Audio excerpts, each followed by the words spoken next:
Good day sa inyo mga kabonsai, no? So for today's video mga kabonsai, ipapakita ko lang sa inyo yung ating bougainvillea, no, na pink sago. So ito yung binobonsai ko talaga na bougainvillea aside sa 21J, kasi yung 21J brittle kasi yung mga sanga nun. Kaya hirap akong mag-wire and napakapino ng mga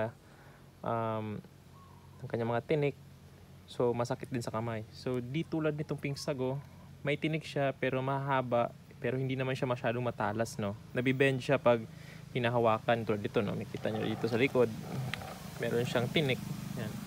Meron siyang tinik pero naiiwasan natin. Di tulad nung 21 jewel na magkakalapit yung kanyang mga tinik. Di tulad nito magkakalayo. So pwede lang nating iwasan yan pag na-wire tayo. Di tulad ng 21 jewel, hirap iwasan ng kanyang mga tinik, no. So papakita ko lang. Actually nagtitrimming ako dito kasi meron tayong ginagawang regular trimming dito sa ating bougainvillea, kasi yung mga bonsai natin, lalong lalo na pag yung mga tapos na or yung mga finished na or yung mga fully established na bonsai is hindi dapat natin sila hinahayaan, no, or pinapabayaan. Kasi pag yan, napabayaan nyo yan, may humabang sanga dyan. Tulad dito, may mga humabang sanga. Yan. Itong isang ito. May mga humabang sanga sa mga padding na yan. Sila yung sisira sa kabuuan ng inyong mga bonsai, no? So, katulad dito. Yan. Makikita nyo, nasa upper part siya na sanga, pero sobrang laki niya. Yan. Kasi sobrang daming sanga na tumutubo dito. Diyan, o makikita nyo. And napakalakas ng tubo dyan. Yan, kaya nga pinuputol ko lagi. Yan, pinuputol ko yan lagi.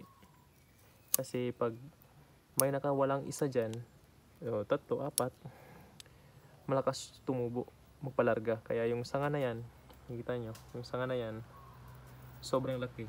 Hindi siya appropriate sa kanyang, sa kanyang location. Dapat kasi yung mga sanga ganyan kalalaki, nandito yan sa lower part. So nasabi ko na yung basic na thick ng branches or yung kapal ng branches, kung sino yung mababa or nasa ilalim, mga lower branches, sila dapat yung malalaki na mga sanga and paliit ng paliit papunta sa taas. Pero may kita nyo yan, guys. Yan, napabayaan ko kasi yung bougainvillea na to. Actually malapit itong mamatay, guys, no? Malapit talaga itong mamatay. And yun nga, medyo nasayangan ako sa kanya kasi nga nung nagsimula pa ako sa pagbobonsai, pangarap ko talaga makabuo. Ngayon na nakabuo na ako ng bonsai, hinahayaan ko na lang. So yun talaga, pinagsikapan ko na i-revive siya. So ngayon, andito na siya. Yan. Healthy na healthy yung tubo niya. So nagtitrim ako, guys, weekly. Kasi sa bonsai, dapat yung bonsai nyo is meron siyang development every week para excuse me, para masabi natin na yung bonsai natin is healthy. Meron siyang development sa mga pads niya. Yung nakita nyo, nakapads niyan, guys. Nakapads niyan lahat. Nakapads niyan. Makikita nyo dapat sa bawat pads, or hindi naman actually talaga sa bawat na pads, bawat pads na may so makikita nyo sa karamihan ng kanyang pads, dapat meron siyang mga bagong usbong na mga shoots, no. So dyan yung makikita or mag-confirm na yung inyong bonsai is healthy. Yan. So muntikan talaga, guys, na mamatay, na dedo yung bonsai na to. Buti na lang inayos ko ulit. And pinaghirapan ko talaga, guys, kasi nga makita nyo, bawat sanga dyan. Yan. Bawat sanga dyan, may wire talaga yan. Yan, may wire talaga yan, guys. Yan, latag talaga yan lahat. Yan. Bawat paddings niyan is green up ko talaga para lang magkaroon ng mga paddings. So yung mga inner na mga shoots, tanggalin nyo rin kasi yan yung sisira sa mga sanga nyo. Pag yan, nag-dominate yan, for example, yung isang yan, nag-dominate yan, yung mga sanga dito sa dulo, ito, yung naka-establish ng paddings is mamamatay yan. May possibility na mamamatay yan. So kailangan nating putulin yung mga water sprout na tinatawag, yung mga shooter, runners na tinatawag is Sir Antopesto. na runners. Yan guys. So regular trimming lang guys, no. Ito lang yung gagawin natin sa kanya, kasi nga sa regular trimming is yung target natin sa kanya is mapakapal natin yung mga paddings niya. Actually makapal na siya, pero gusto kong mas kumapal pa para excuse me guys, no? Nasa tabing dagat kasi, tabing daan kasi tayo, no? So yung aim ko talaga sa kanya guys is mapakapal yung paddings, and makikita nyo naman na makapal na yung paddings niya. Pero pag kinalbo natin siya, mas maganda kung mas makapal din yung kanyang mga twigs, no? Kasi pag pinutol natin tulad nito, pag lagi tayong nagpuputol, mas maraming twigs na lalabas, kasi yung isang sanga is equivalent to 2. Tulad ito, makikita nyo yan, itong node na to guys, no? Itong node na to, for example, yan, nagputol tayo dito banda, yan, nagputol tayo dyan banda, yung binali ko. So yung papalit yan is 2 or 3, yan, no? 1 and 2. So 2 yung papalit. Tapos pag tumubo naman ulit yan, pag pinutol na rin natin, papalit dyan is 2 ulit. So magiging 4 na sila. So pag pinutol natin, mas dadami yung twigs niya, mas dadami or mas kakapal yung kanyang padding. So yung bonsai na to guys is naibenta ko na siya, no? So ito yung pinakamatandang bonsai ko talaga. Nasa 7 years. 7 years na siguro to. 7 years o 8 years. So ito yung pinakamatandang bonsai ko talaga guys. Actually naalala ko pa noon is ninakaw namin to. Hindi naman totally na ninakaw, kasi tinapon na nila sa gilid, and pinunot ko na lang na hindi nagpapaalam. So ito yung ganyang trunk. Yan. Pinulot ko to kasi tinapon nila, na nagre-renovate kasi sila ng bakod nila, and ito nag-overgrown na siya sa lupa.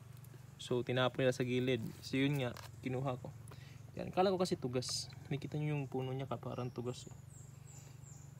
So kinuha ko lang siya, not knowing, or hindi ko alam kung ano yung niya, yung ganyang variety. Basta for me, kinuha ko lang siya kasi dito ako na gandahan sa kanyang bark, no? So kinuha ko lang siya, and yun nga, nakachamba, pink sago. Pero yung uso kasi nun, 8 years ago is, yung uso nun is 21 jewel. Hindi pa talaga uso yung pink sago. So unti-unting sumikat yung pink sago, kasi nga sa mga show may naglalatag ng mga pink sago. May kita nyo, may mga nagbubonsai niya, magaganda pa talaga, flowering variety. So yun nga, pinagsikapan ko talaga na mabuo yung bonsai na to, no? Yan, 360 natin guys. Naibenta ko na siya guys, no? 20,000 sa kakilala ko rin. So hindi ako basta-basta nagbebenta ng bonsai kung hindi ko kilala, no? Kasi gusto ko rin masiguro yung safety ng bonsai. Kasi may iba kasing buyer na basta nakabili lang, pag hindi na nawala na ng gana, papabayaan na lang, disregard sa pera. Kasi yung ibang buyers, hindi naman natin malalahat, pero may ibang buyers talaga na maraming pera. Pag gusto nila, bibili sila. Pag nawala ng gana, papabayaan na lang. Yan. So pinipili ko talaga yung pinagbebentahan ko. So kukunin nila to this August, no? Yan, this August. Hopefully this August kukunin na nila. Kasi nabayaran na to, kaya tinitrim-trim na lang natin. Yan. Para pagkuha ni sir is medyo kumpal-kapal na yung kanyang mga padding, no? Yan. So di ko na magagawa ng video kung paano nga ba ito pabulaklakin. Basta yung ginagawa ko lang sa kanya is nagtutunaw ako ng 1 kutsarang 14-14-14 sa isang tabo, and yun yung dinidilig ko. So bago ko siya dinidilig sa kanya is nilalagyan ko muna ng tubig, or binabasa ko muna siya ng mabuti bago ko nilalagyan ng 14-14-14 na 1 kutsara sa isang tabo, para hindi siya masunog, no? Hindi masunog yung ugat niya. So after a month, lalabas lahat ng kanyang mga after 2 weeks pala lalabas yung buds, and after a month doon na talaga magpo full bloom yung bougainvillea. Sobrang ganda nito guys, nawala lang yung ano ko, yung picture ko nito. Sobrang ganda nito nung nagkabulaklak, puro bulaklak yan, walang dahon. Actually kaso lang nawala yung picture ko. So hindi na siguro last update ko na to sa inyo ng ating bougainvillea. So kasi nga kukunin na to ng may-ari.